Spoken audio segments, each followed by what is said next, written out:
우리가 일반적으로 아브라함을 믿음의 조상이다 말하면서도 뭘 말하는지를 알지 못하고 남들이 하는 얘기만 계속 따라하는 거예요. 아브라함은 믿음의 조상이다. 유대인들도 마찬가지. 유대인들도 아브라함은 우리의 조상이다. 뭘 의미하는지를 알지 못하고 그냥 따라하는 겁니다. 성경을 읽어야 무슨 말인가를 알게 되는데 성경을 읽지 않고 다른 사람 얘기만 듣고 다른 사람들이 뭘 말하는지 그 얘기만 집중하다 보니까 알지 못한다. 그러니까 성경이라는 책 자체를 올바로 알아야 돼요. 성경이 뭐냐? 성경은 거룩한 책이다. 간단하잖아요. 아주 쉬운 거예요. 성경은 거룩한 책이다.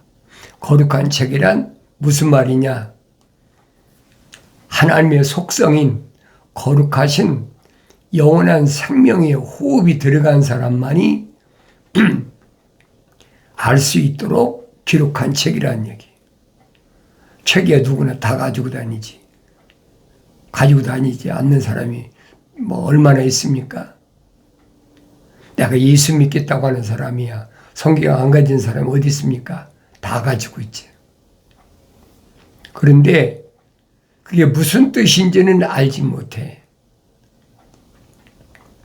알지 못하니까 영생을 얻지 못한다. 근본이 기본이 안 됐다는 거예요. 기본이 안 됐다는 말은 시작을 올바로 알지 못한다. 성령 받은 사도 바울이 설명하잖아요. 아주 쉽게 설명합니다. 표면적인 유대인이 유대인이 아니다. 내면적인 유대인이 유대인이다. 그럼 무슨 얘기?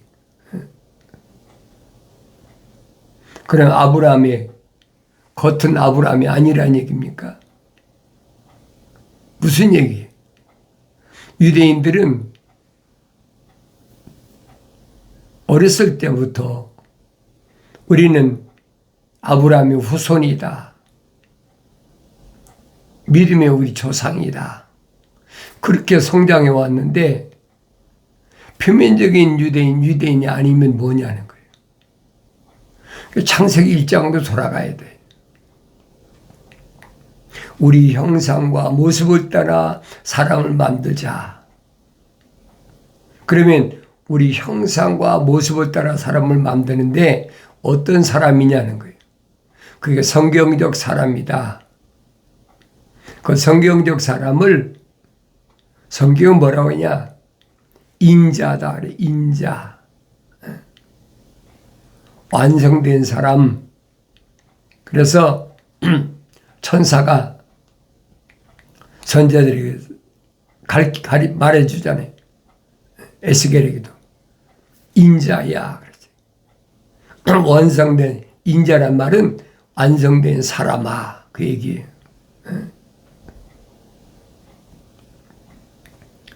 그걸 깨달아야 되는데 깨닫지 못해요.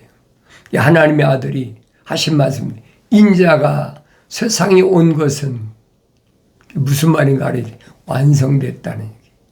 그 완성되는 것은 어떻게 되느냐? 사도 바울이 설명하잖아요. 뭐라고 설명합니까? 첫사람 아담이 혼적인 몸을 입었다면, 이 말입니다. 혼적인 몸을 입었다면 누가? 우리가. 그러니까 혼적인 몸을 입은 사람은 이 말입니다.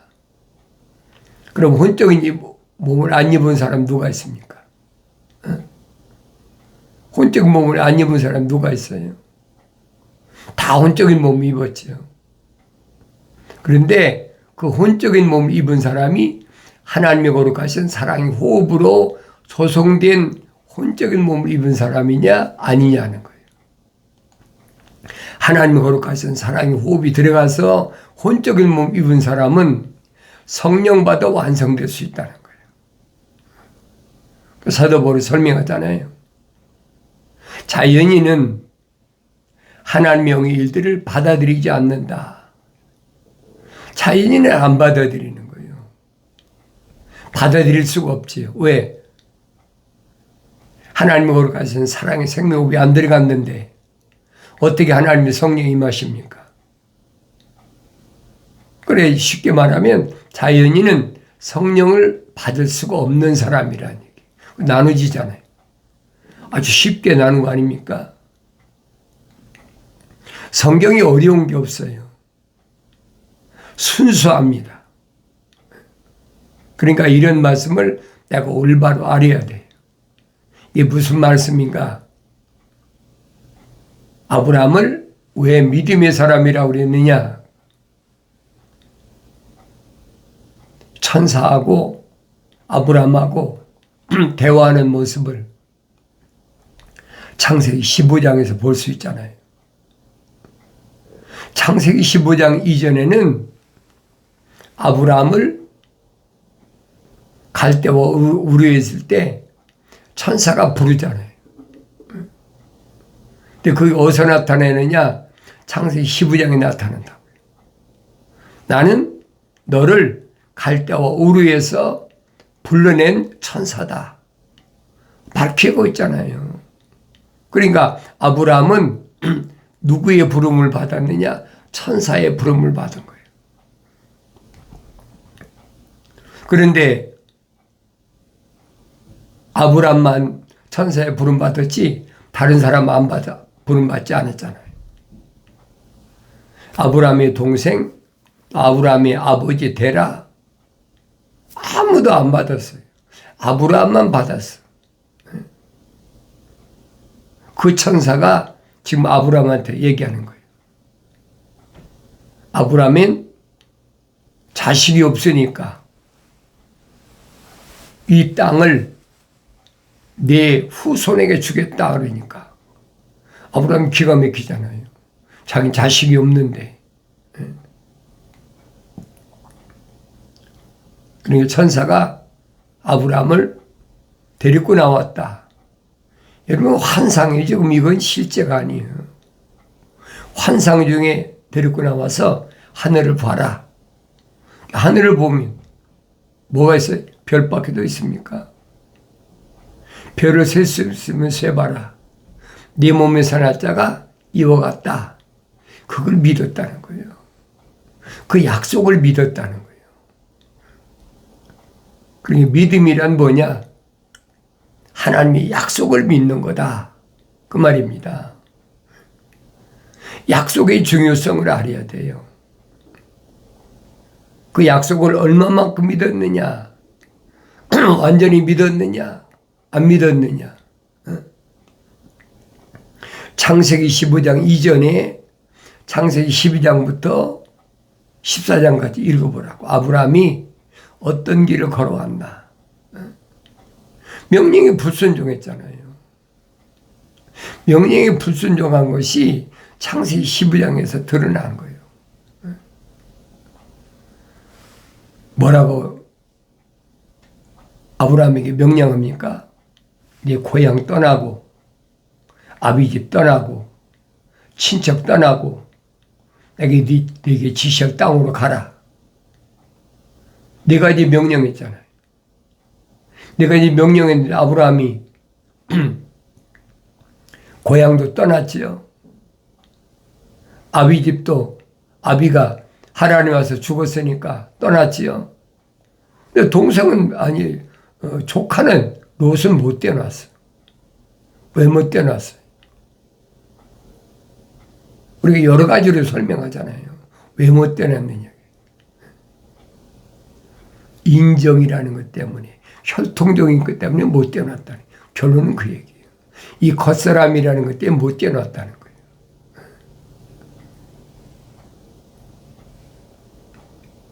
거예요. 창세기 1장에 우리 형상과 모습을 따라 사람을 만들자 그랬는데 그 사람을 만들 때 어떤 방법을 만드셨느냐? 흙으로 사람을 빚으셨다.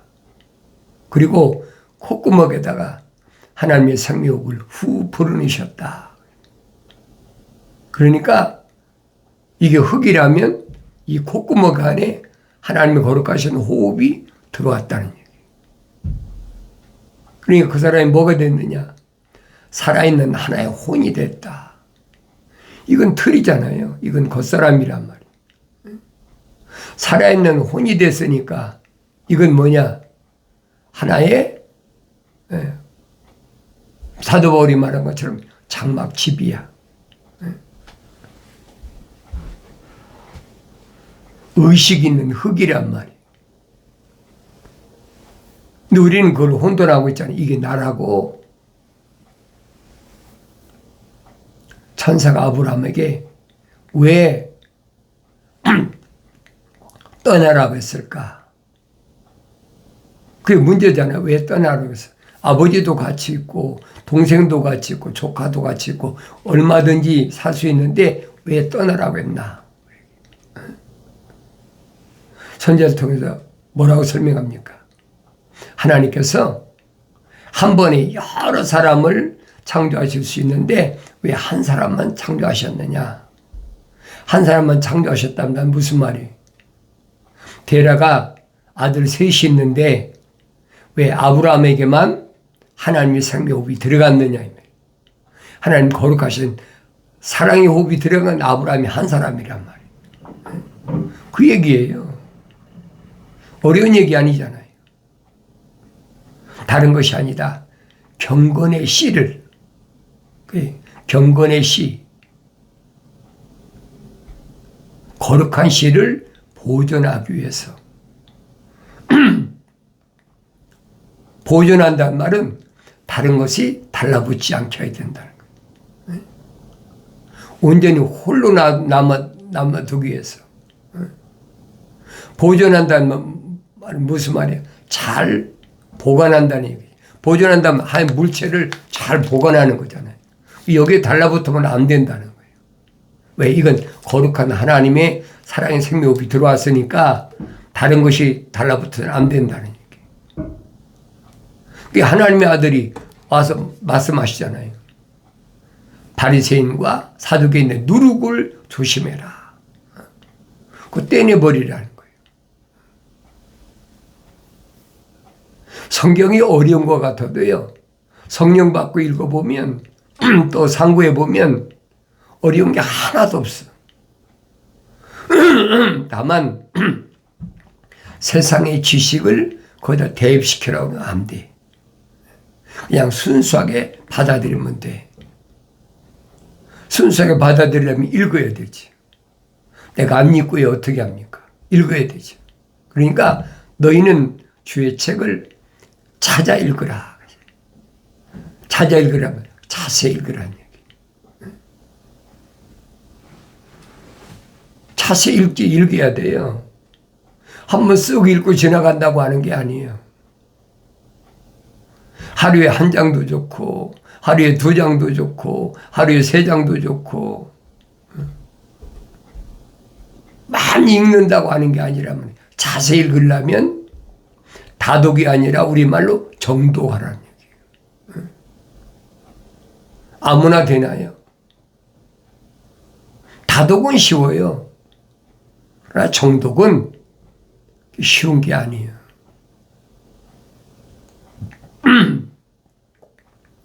바르게 읽는다. 자세히 읽어라. 자세히 읽으면 알죠. 자세히 읽으면 뭘 아느냐? 내가 누구인 걸 안단 말이에요.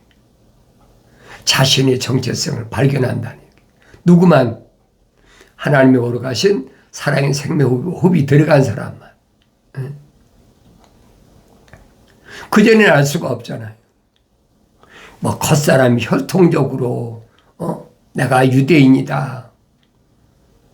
와서 유대인들이 생각할 때는 그렇게 유대교에서 미래가 보장되는 장래가 촉망되는 젊은 청년이 그렇게 열정적인 청년이 하루아침에 획가닥 뒤집어져 갖고 미친 짓을 하고 다니니까 유대사에서는 이단의 계수라고 하는 유대교리하고는 전혀 맞지도 않는 그런 부활하신 예수를 만났다고 허황된 말을 하니까 따라가서는 뭐 됐습니까? 저거 이상한가 봐.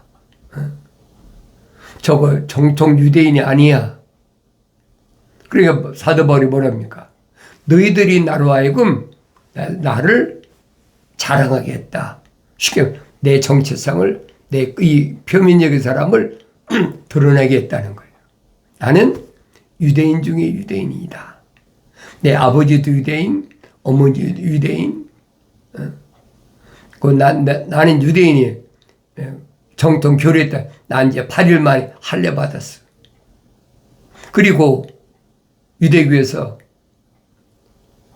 가장 그래도 덕망이 있다고 하는 가르치는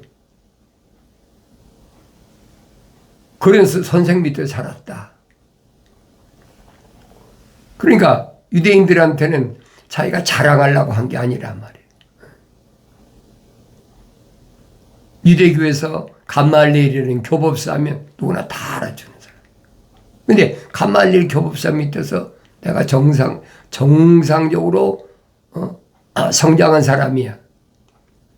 쉽게 말하면 감말리엘이라는 교법사 밑에 수업하는 사람은 정통적인 유대인이 아니면 들어갈 수가 없다는 얘기예요.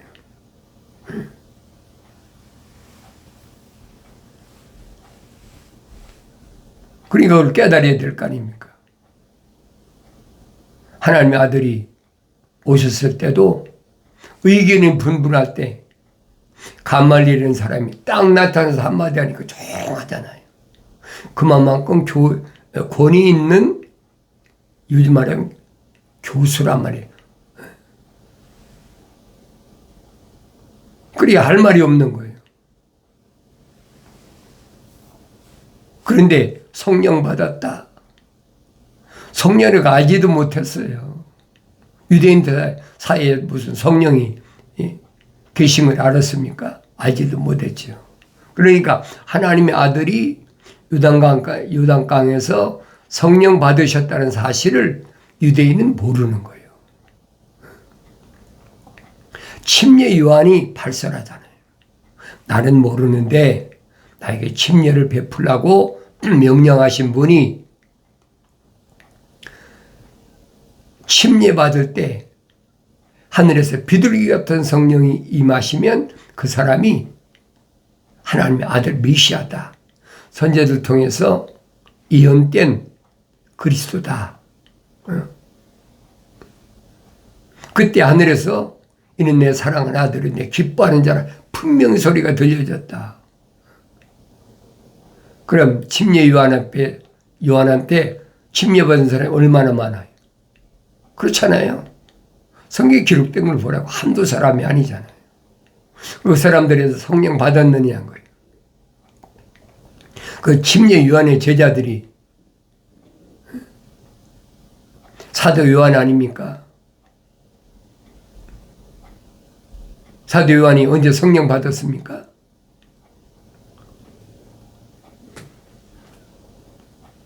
그러니까 이런 내용을 내가 올바로 깨달아야 된다는 거예요. 침례 요한의 제자가 또 안드레도 있잖아요. 베드로의 동생. 그래서 그 사람 성령 받았냐고요.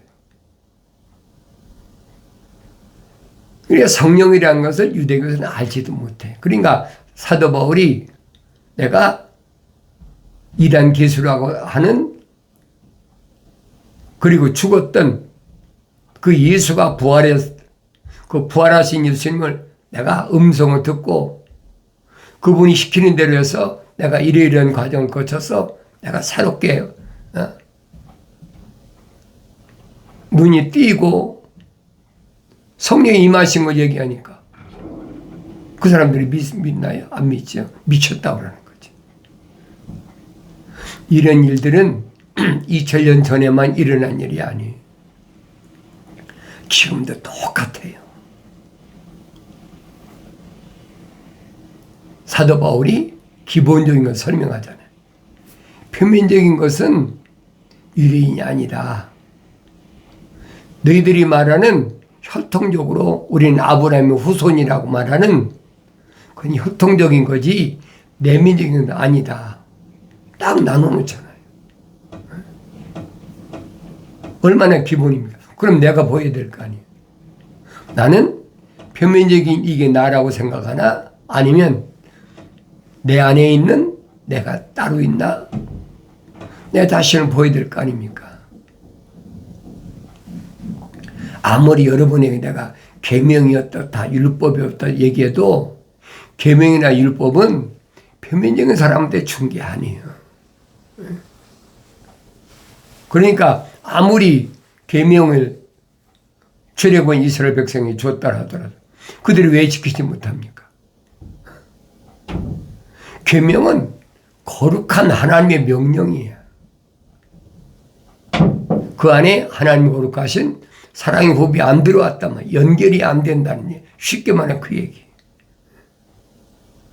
거룩하지 않은 자연인이 거룩한 하나님의 계명과 어떻게 연결이 됩니까? 연결이 안 되지요.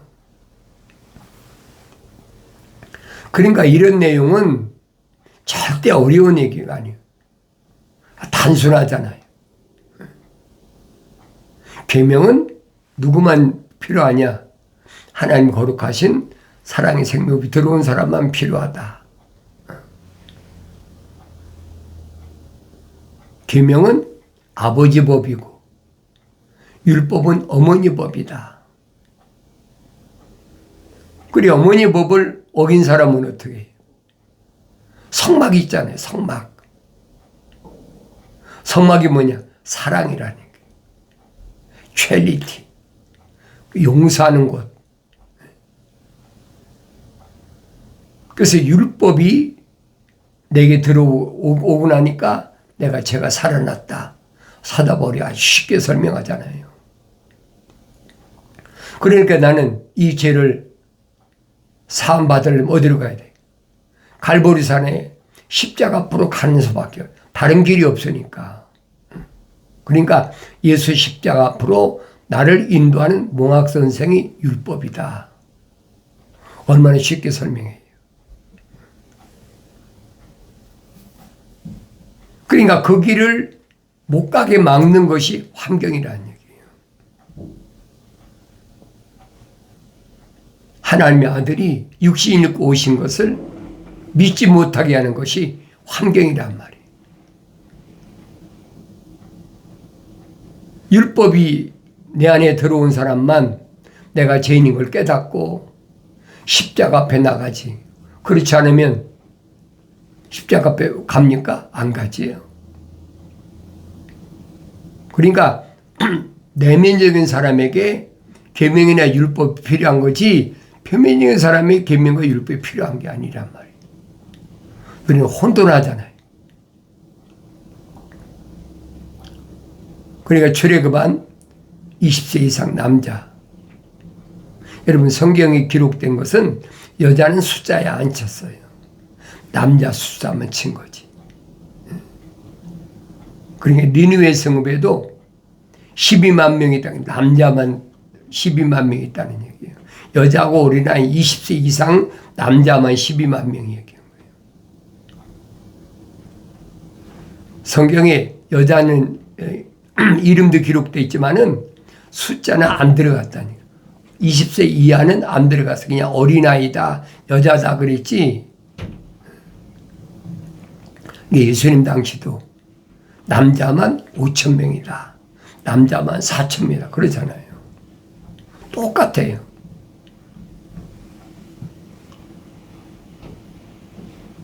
그것은 왜 그러느냐? 남자와 여자는 하나로 인정한다는 거예요. 남자와 여자 하나다. 성경의 원리니까. 그게 성경적 사람이란 말이에요.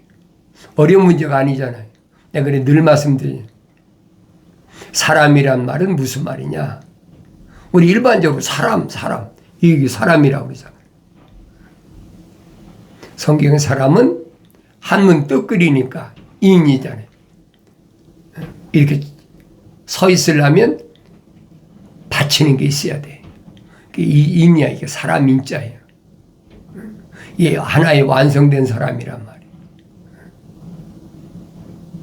인자다. 인자다는 말은 완성된 사람이다. 그게 무슨 말입니까? 하나님의 형상을 닮은 사람이 모습을 닮아 완성됐다는 거예요. 성경 전체는 그 말씀을 해주고 있어요. 그래서 성경에는 두 가지 사람이다. 하나는 하나님의 생명 호흡이 들어간 사람. 하나는 하나님 거룩한 사랑의 생명호흡이 안 들어간 사람. 둘로 나눠졌다는 거예요. 육신적인 거야, 표면적인 게 똑같지요. 내면적인 것이니까 안 보인다는 얘기예요. 그러니까 철학과 과학이 표면적인 사람은 보는데 표면적인 사람은 과학이 다 알잖아요. 육체 그런 거 있잖아요. 안과, 또 코나 그 이비인후과, 입은 또 뭐 치과, 또 피부과, 모든 종목이 다 있잖아요. 과학자들이. 그건 다 겉사람이란 말이에요. 그 표면적인 것에 달라붙어서 먹고 사는 게 과학이야. 그러니까 사도 바울이 볼 땐 아주 비천한 거야. 보잘것 없는 거야. 철학도 마찬가지야. 철학도 표면적인 혈통적인 거, 전통적인 거, 사람이 전통 이런 것만 따지는 거예요. 그래서 사도 바울의 삶이 그리스도를 따르는 게 아니다. 그건 아주 비천한 거다. 하나님의 아들 예수 그리스도는 위에 있는 하나님의 거룩하신 생명 호흡이 들어간 사람을 말씀하러 오셨는데 유대인들은 표면적인 것만 가지고 얘기하니까 알 수가 있습니까? 과학은 여러분 오늘날만 있는 게 아니에요. 2600년 전에도 느부갓네살이 유대인을 잡을 때 뭐랍니까? 과학을 이해할 수 있는 사람을, 과학이 수천년 전부터 존재했어요. 성경적으로 보면 하늘 아래 지식은 아무것도 아니다. 보잘것없다. 나 깨달아야 돼요. 영생은 이것이니 그 사람들이 위로하신 참 하나님의 아버지와 아버지께서 보내신 예수 그리스도를 아는 것이옵니다. 이 말씀 안에 다 포함되어 있어요. 어느 때만 깨닫느냐? 성경 한 구절 외운다고 하는 것이 아니에요. 내가 성령 받아야 깨달아야 돼요. 나의 책망을 듣고 돌이키라. 보라, 내 영을 부어서 내 말들을 알게 하리라. 약속하신 말씀을 항상 마음속에 간직하시길 바랍니다.